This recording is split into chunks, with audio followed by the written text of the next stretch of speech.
उत्तराखंड में विकास और पर्यावरण के बीच संतुलन को लेकर एक बार फिर बड़ी बहस छिड़ गई है। एक तरफ सरकार और राष्ट्रीय राजमार्ग प्राधिकरण का कहना है कि बेहतर सड़क संपर्क राज्य के विकास, पर्यटन और यातायात के लिए जरूरी है। वहीं दूसरी तरफ पर्यावरण प्रेमी और स्थानीय लोग सवाल उठा रहे हैं कि क्या विकास की कीमत हजारों पेड़ों की बलि देकर चुकाई जानी चाहिए।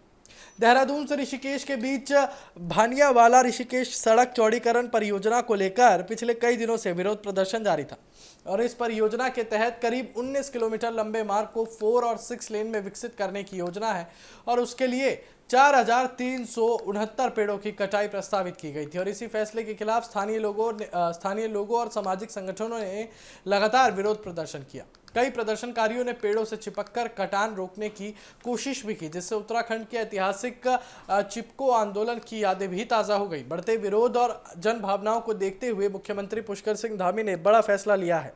मुख्यमंत्री ने स्पष्ट किया कि फिलहाल पेड़ों की कटाई पर तत्काल प्रभाव से रोक लगा दी गई है। उन्होंने मुख्य सचिव और संबंधित अधिकारियों को निर्देश दिए हैं कि सभी हितधारकों, स्थानीय निवासियों, जनप्रतिनिधियों और पर्यावरण विशेषज्ञों से विस्तृत चर्चा की जाए। आम सहमति बनने के बाद ही आगे की कार्रवाई की जाएगी।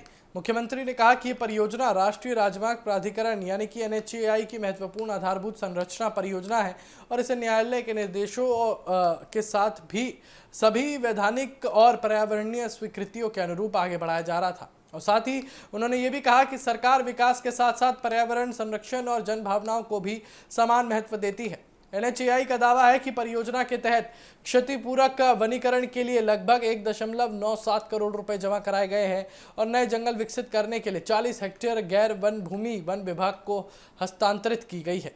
परियोजना में वन्य जीव संरक्षण को ध्यान में रखते हुए लगभग 3.5 किलोमीटर लंबा हाथी अंडरपास और छोटे वन्य जीवों के लिए विशेष कल्वर्ट बनाने का प्रावधान रखा गया है। हालांकि प्रदर्शनकारियों का कहना है कि यह इलाका शिवालिक हाथी रिजर्व का हिस्सा है और बड़ी संख्या में पेड़ों की कटाई से वन्य जीवों के प्राकृतिक आवास और पर्यावरण पर गंभीर असर पड़ सकता है।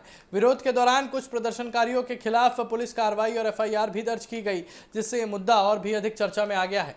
अब सबसे बड़ा सवाल यही है कि क्या विकास और पर्यावरण के बीच ऐसा रास्ता निकाला जा सकेगा जिसमें सड़क भी बने और प्रकृति भी सुरक्षित रहे। फिलहाल मुख्यमंत्री के फैसले के बाद पेड़ों की कटाई पर रोक लगा दी गई है और अब सभी की निगाहें सरकार और हितधारकों के बीच होने वाली बातचीत पर टिकी है।